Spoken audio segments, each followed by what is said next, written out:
정신과 전문의로 많은 환자들과 상담을 나누고 치료를 해온 박용철 원장이 쓴 감정은 습관이다라는 책이 있는데요. 그 책을 보면 우울증을 앓는 사람과 긍정적인 사람의 차이에 대해서 이런 예를 가지고 설명해 주고 있어요. 위스콘신 대학교의 리처드 제이 데이비슨 교수는 우울증을 앓고 있는 사람과 긍정적인 정서를 가진 사람들을 각각의 그룹으로 나눠서 실험을 진행합니다. 실험 방법은 아주 간단한데요. 그들이 기분이 좋아질 만한 사진을 보여주는 거였어요. 그래서 아기를 바라보면서 행복에 겨워하는 엄마의 모습이 담긴 사진, 어려움에 처한 타인들을 도와주는 훈훈한 장면이 담겨있는 사진, 사람들이 즐겁게 춤추는 장면이며 어린아이들이 활짝 웃는 모습을 담은 사진을 보여줬죠. 그 후에 조사해 봤더니 두 그룹 모두 즐거움을 느끼는 뇌 부위가 활성화되었다는 거예요. 또 사진을 들여다볼 때 우울증 환자와 건강하고 긍정적인 사람의 뇌 활성화 정도도 거의 그 크기가 유사했다고 해요. 말하자면 어떤 즐거움을 직면해서 초기에는 두 그룹 모두 비슷한 정도로 유쾌한 감정을 느낄 수가 있었다는 거죠. 하지만 그게 유지되는 시간이 달랐다는 거예요. 긍정적인 그룹은 1시간 가까이 기쁘고 즐거움을 느끼는 뇌의 활성도가 유지된 반면 우울증 그룹은 단지 몇 분 동안만 반짝하게 활성도가 유지되고 끝났다는 거예요. 여러분, 바로 이것이 우울함이 습관이 된 사람과 즐거움이 습관이 된 사람의 차이였다는 거예요. 우리 뇌는 자신이 선호하는 감정은 오래 끌고 가려고 하고 반대 감정은 금세 망각하도록 조작하는 힘이 있다는 거예요. 따라서 우울증에 빠진 사람은 즐거움이나 행복 같은 감정을 아예 못 느끼는 게 아니라 본인에게 더 습관적으로 익숙한 감정인 우울감으로 쉽게 넘어가고 그 감정 안에 머물게 된다는 거죠. 그렇기 때문에 우리 감정도 행복의 습관을 만들어가야 한다고 책에서 말하고 있는 거예요. 여러분, 그런데 사실 우리 감정뿐만 아니라 영적인 습관도 마찬가지입니다. 의사들이 인간이 하루에 400번 가까운 결정을 내린다고 해요. 우리가 알게 모르게 무의식 중에도 얼마나 많은 선택을 하는지 몰라요. 날마다 쉽지 않은 선택과 씨름하고 고민하면서 사는 게 우리 인간이라는 거예요. 그래서 성경은 항상 기뻐하라, 쉬지 말고 기도하라, 범사에 감사하라, 이렇게 말하는 거예요. 기뻐하고 기도하고 감사하는 것은 우리가 하나님 자녀답게 살아가기 위해서 이 선택이 난무하는 매 순간마다 반드시 필요한 영적인 습관이기 때문입니다. 우리는 건강한 영적 습관을 통해서 어떤 문제와 두려움 앞에서도 흔들리지 않고 바른 신앙의 길을 걸어갈 수가 있는 거예요. 때로는 끝이 보이지 않는 긴 터널처럼 힘들고 지난한 하루하루일지라도 건강한 영적 습관을 통해서 기쁨을 회복하고 하나님의 자녀로서 담대하게 살아가는 여러분이 되시기를 주님의 이름으로 축복합니다. 오늘 우리가 읽은 본문은 여리고에서 살던 두 맹인이 예수님께 고침받게 되는 이야기예요. 마태복음 안에서 예수님께서 두 명의 맹인을 고치신 이야기는 앞서 마태복음 9장에도 나오죠. 그런데 그때 기적을 베푸신 장소는 갈릴리 일대 가버나움이었단 말이에요. 따라서 오늘 여리고에서 두 맹인을 고쳐주신 이야기는 별개의 사건이라는 것을 우리가 알 수 있습니다. 지금 예수님의 여정을 잘 생각해 보세요. 예수님이 갈릴리 사역을 다 마치시고 유다와 베레아 지역에서 잠시 머무시다가 여리고를 지나 예루살렘을 향해 가세요. 그래서 이 이야기는 마태복음뿐만 아니라 마가복음과 누가복음, 세 공관복음서에 동일하게 기록된 중요한 사건이라는 거예요. 그런데 이 복음서를 비교해 보면요, 똑같은 기적을 베푸신 사건이지만 기록상 조금씩 차이가 있어요. 오늘 우리가 읽은 마태복음을 보면 눈먼 사람이 맹인 두 사람이었다, 이렇게 소개하고 있는데 누가복음에는 한 맹인이라고 기록하고 있습니다. 그런가 하면 마가복음에는 예수님께 고침받은 맹인의 이름이 바디메오였다는 것을 밝히고 있다고요. 또 예수님이 여리고에서 기적을 베푸신 시점도 얼른 보면 차이가 있는 것처럼 보여요.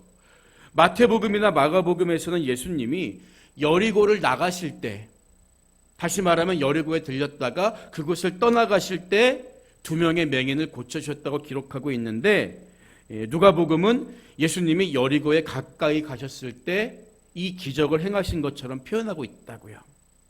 여러분, 이런 차이가 왜 있을까요? 여러분, 이것은 성경에 모순된 것이 아니라 기록하는 마태나 마가, 누가의 관점의 차이 때문이에요. 가령 누가복음 18장 35절을 보면 여리고에 가까이 가셨을 때에 한 맹인이 길가에 앉아 구걸하다가, 이렇게 기록한 누가의 표현은 예수님의 이 기적의 시점을 말하려는 데 있는 게 아니라 이 사건이 예수님이 여리고에 들어가셨을 때, 여리고에 머무실 때 일어난 것이라는 장소를 강조하고 있는 표현이에요. 예수님이 여리고에 들어가셨을 때 이런 기적이 일어났다는 거죠. 이와 달리 마태나 마가는 기적의 시점이 여리고를 떠나실 때 발생한 것이라고 밝히면서 시간을 중심으로 언급하려는 의도가 있는 거예요. 그리고 마태는 맹인 두 사람이 함께 자비를 베풀어 주실 것을 간청하는 것을 기록함으로써 그때 고침받은 맹인의 숫자가 2명이었다, 여기에 초점을 맞추고 있지만 마가와 누가는 이제 앞으로 설명드리겠지만 그 두 사람 중에 유독 더 간절함을 보였던 한 사람에게 주목하고 있는 것뿐이에요.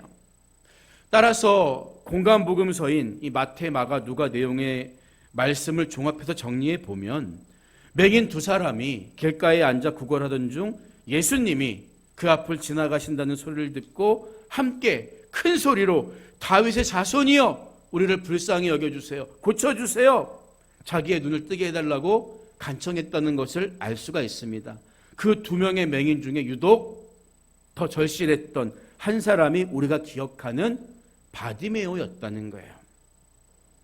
본문 29절을 보면요, 그들이 여리고에서 떠나갈 때에 큰 무리가 예수를 따르더라, 이렇게 말하고 있어요.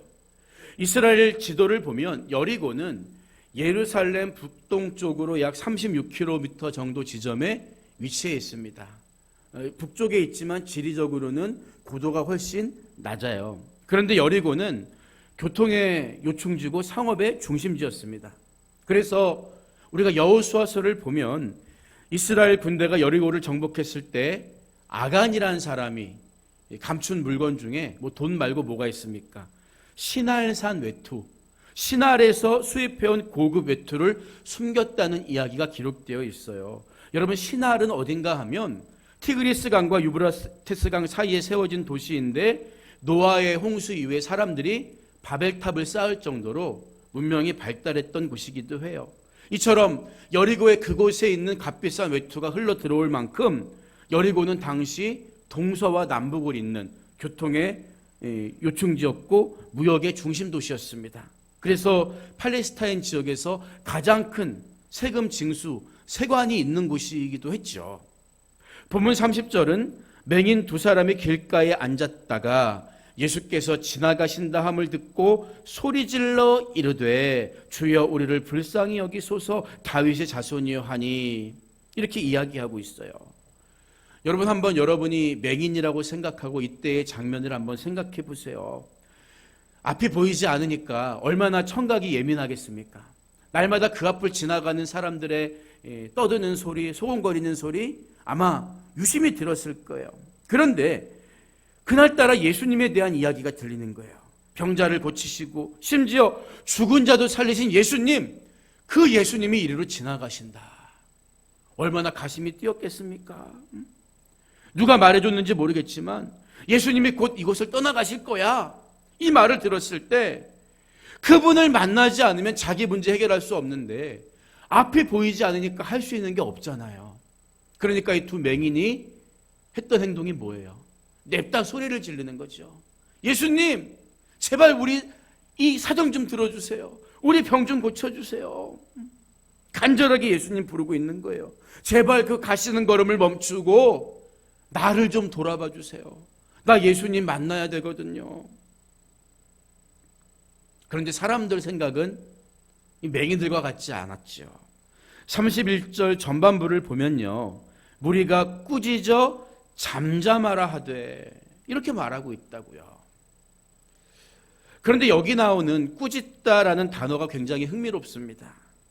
이 꾸짖어라로 번역된 단어는 헬라어로 에피티마오란 단어인데요, 꾸짖다는 뜻이죠. 이 단어는 예수님이 귀신을 꾸짖으실 때, 귀신을 쫓아내실 때 똑같이 사용된 단어이기 때문이에요.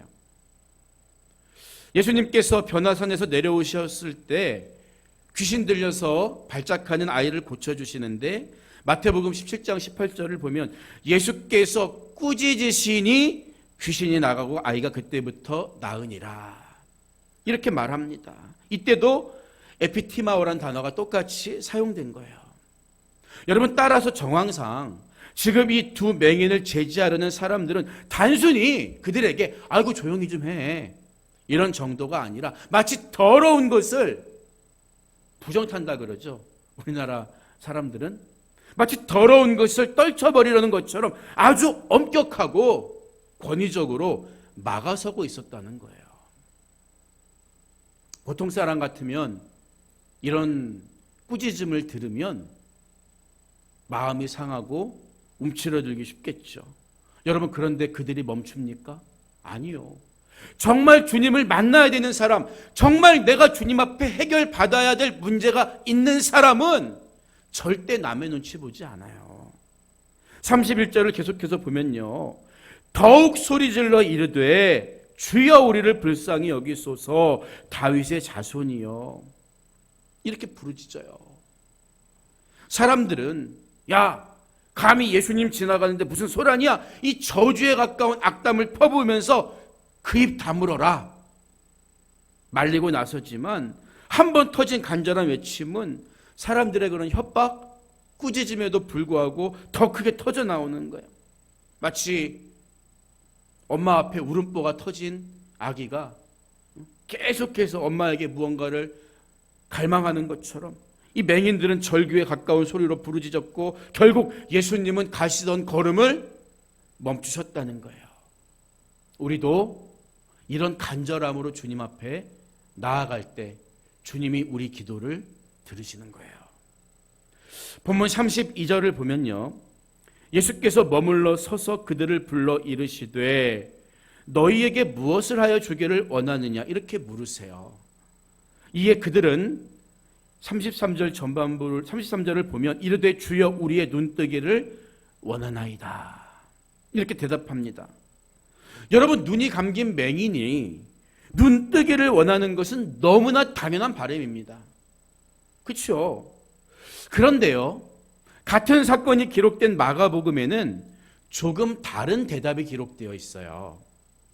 예수님의 질문에 대해서 바디메오로 알려진 맹인은 어떻게 대답하는가 하면 마가복음 10장 51절 후반부를 보면 선생님이여 보기를 원하나이다. 보기를 원하나이다. 이렇게 대답하고 있다고요. 우리 한글로 된 성경을 보면 눈을 뜨기 원합니다. 보기 원합니다. 별로 차이가 없어 보입니다. 하지만 마가복음에 기록된 헬라어 이 보기를에 해당하는 단어는 아나볼레포인데요. 아나볼레포란 단어는 다시 보다는 뜻을 가지고 있어요.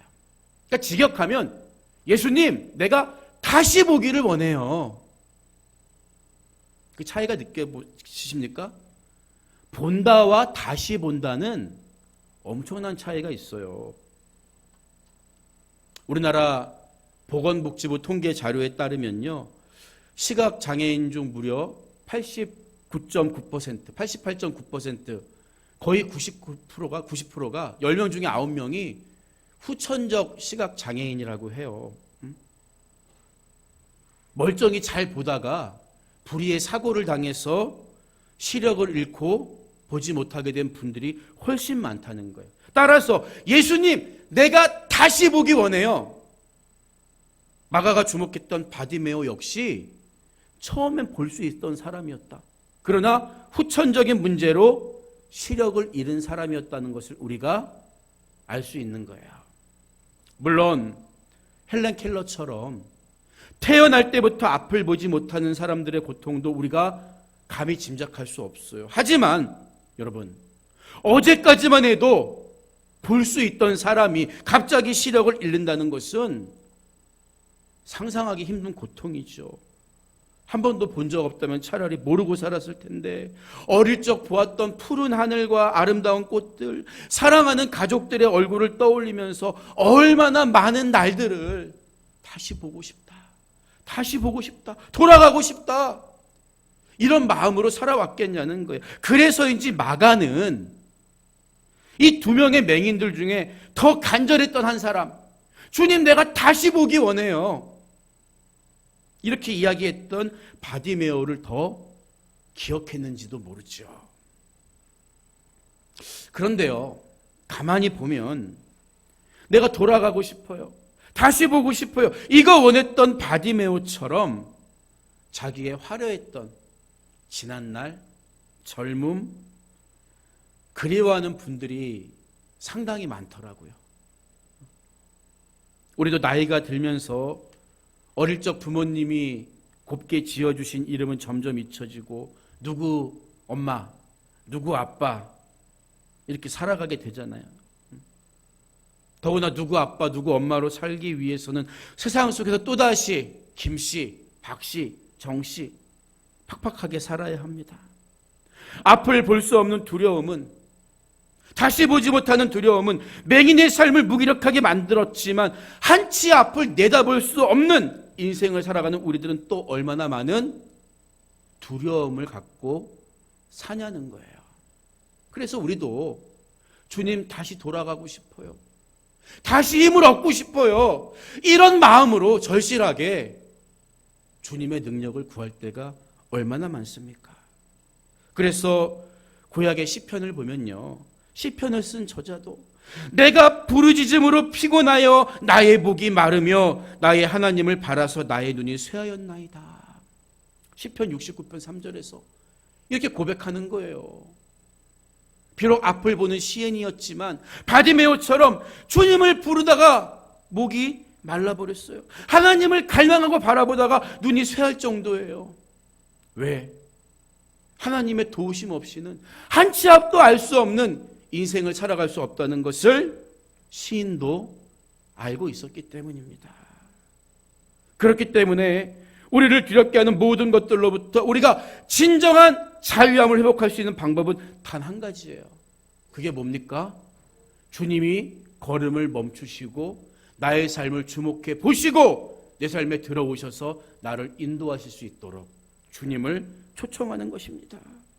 예수님이 가시던 걸음을 멈추고 맹인들의 절규에 응답하실 수밖에 없었던 것처럼 나도 아무리 주위에서 누가 뭐라고 흉보고 뜯어 말린다고 해도 아닙니다, 나는 은혜가 있어야 합니다, 나는 은혜로 구원받았듯이 은혜로만 살아갈 수 있습니다, 이런 마음으로 주님께 나아갈 때 주님이 내 삶에 오셔서 내 삶을 만지시고 인도해 가신다는 거예요. 그래서 우리 주님이 찾아오시면 모든 문제 자체가 다 사라지는 것은 아닐지라도 문제가 더 이상 문제되지 않게 되는 것입니다. 문제보다 크신 분이 내 삶을 점령해 오시기 때문에.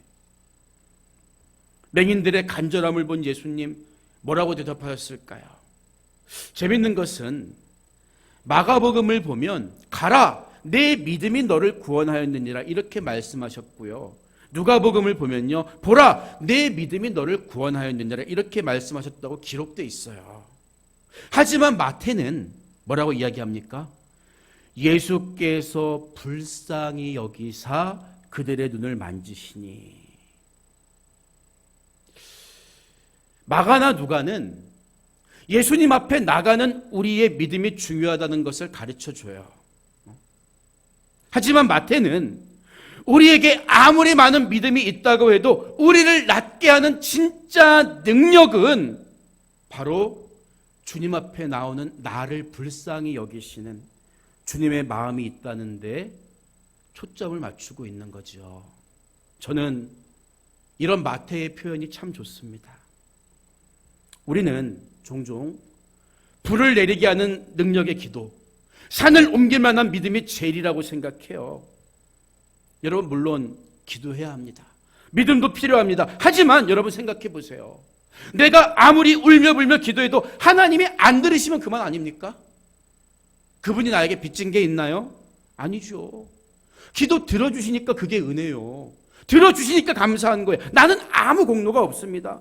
또 아무리 내게 믿음이 있다고 해도 하나님이 그걸 믿음으로 인정해 주시지 않으면, 그분이 일하시지 않으면 무슨 유익이 있습니까? 그러나 오늘 마태의 기록처럼 주님 앞에 부르짖음에 나온 그 사람, 그 맹인들, 그들을 불쌍히 여겨주시는 주님의 그 사랑의 마음 때문에 우리 믿음도 가치가 있는 거예요. 기도도 자랑이 아니고 믿음도 자랑이 될 수 없습니다. 오직 우리를 불쌍히 여기시는 하나님의 은혜가 있기 때문에 우리는 오늘 하루도 살아갈 수 있고, 우리는 이것을 감사히 여기면서 겸손한 마음을 잃어버려서는 안 되는 것입니다.